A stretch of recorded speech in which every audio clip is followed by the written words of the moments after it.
Hi, this is Carl Brown from GuitarLessons365.com doing a guitar lesson series for Jellynote. In this lesson, we're going to learn how to play Eleanor Rigby by the Beatles. Now, since we've really covered most of our open position, basic major and minor open position chords, I think it's time to really start incorporating some different techniques. So we're going to work on right hand muting, and this is a great song to work on that. So we're basically doing a guitar arrangement of what the strings were doing on the original recording, and they have a very staccato feel about it. So we're going to recreate that by just playing two basic chords and incorporating a lot of right hand muting. So that's what most of this lesson is going to be about. Now make sure you click the link in the description to go to the interactive tab that goes along with this video lesson. It's a lot easier to follow along in that way. Now, Jellynote is a great website with thousands of interactive tabs and sheet music in sync with videos just like this one. So go check it out. Okay, so we already know the two chords that are required for this song, the C major and the E minor. So this lesson is really about rhythm. Now, real quickly, I'm going to show you how these chords are lined up in the song.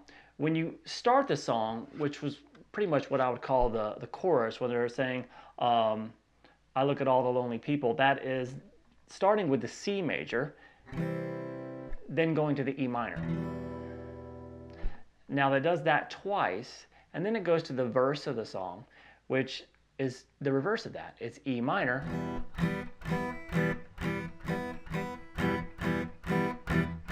then to C major. So instead of going C to E minor, it goes E minor to C. And then we have that, I guess you would call the pre-chorus section, which has that little moving melodic line over the E minor chord. So it's a really cool way of just adding a little extra technique there, just incorporating a melody line over a chord that you already know. So I'll show you how to do that as well, and we'll have to do a strumming pattern on that one. So let's take a look at how to do this muting technique. Now I want you to start with the C major chord. Now that's just 5 strings. So what we're going to do is we're going to start from the 5th string here. Go ahead and set up on this 5th string. And I just want you, basically you throw your wrist out. Just flip your wrist. Now when you do that, bring it back right where you started, which means the pick is going to go right back to the 5th string. So you want to get good at that. So just get a nice punchy sound. Now when I play this, a lot of times I'll also release the pressure in the chord down here, kind of help it out a little bit.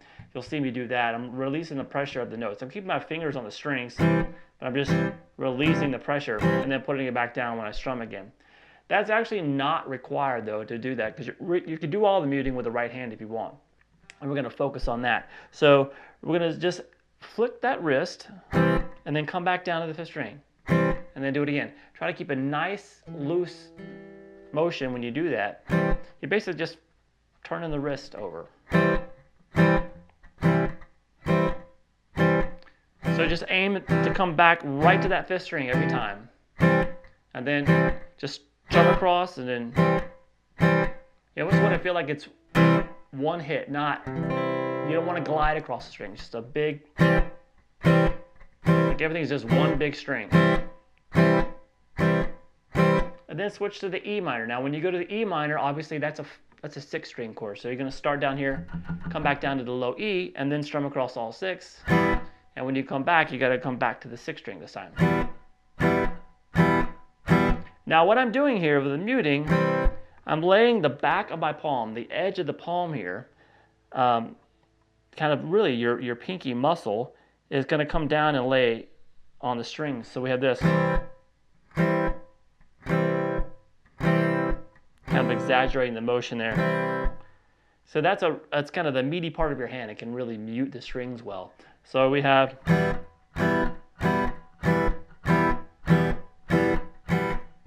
to the C.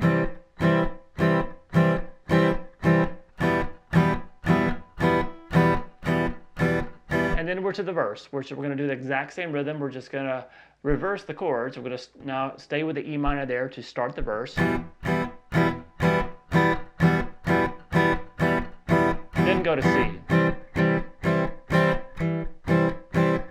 Back to the E minor. Now the key is just to really keep that as tight as possible.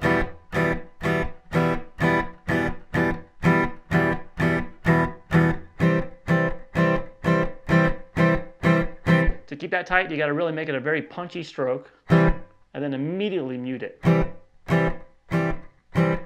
So it's very fast. You might want to just work on it by just hitting dead strings like that. All right, now we get to the all the lonely people part. I guess there's really no definitive chorus or anything in this song. It's very creatively laid out, we'll say.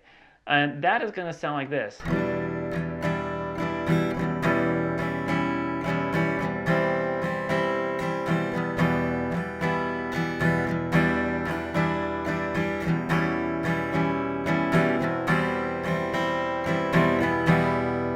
All right, so what am I doing there? So we're going to go to the E minor chord again, and we're going to add some notes to it. We're going to add, it's kind of a stretch. You're going to grab that 3rd fret there. You can see it in the tab when you're following along. On the 3rd fret there, the B string. That's the first melody note, and then you just take your pinky and move it back a fret. So now that's the 2nd fret on the B string.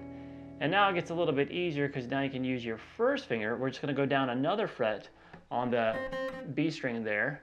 So that 1st fret there is played with your index finger. And then open.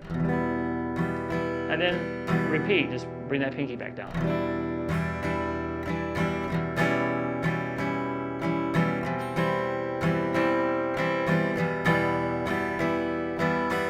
Now the picking pattern I'm using is down, down, up, up, down, up, down, down, up, up, down, up, down, down, up, down, up, down, down, up, down, up. So it's just that same pattern repeated on each melody note.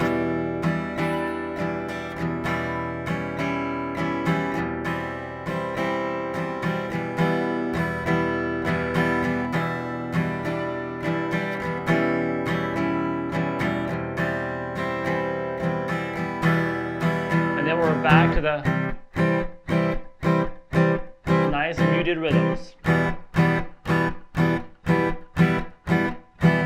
All right, so it's a great technique to work on because you gotta really learn how to control the guitar just as much as you have to learn how to play the guitar. The guitar is an instrument that really requires a lot of muting, whether you're on an acoustic guitar or an electric guitar. You really have to keep the strings quiet that aren't playing. So this is a good introductory technique to that, where you have to keep all the strings quiet and create a rhythm in order to do that. So I hope you guys enjoyed it. Check out Jellynote. They got thousands of songs there with interactive tabs along with the video lessons. Makes it really easy to learn. And don't forget to subscribe to this channel to see the next lessons. I'll see you then.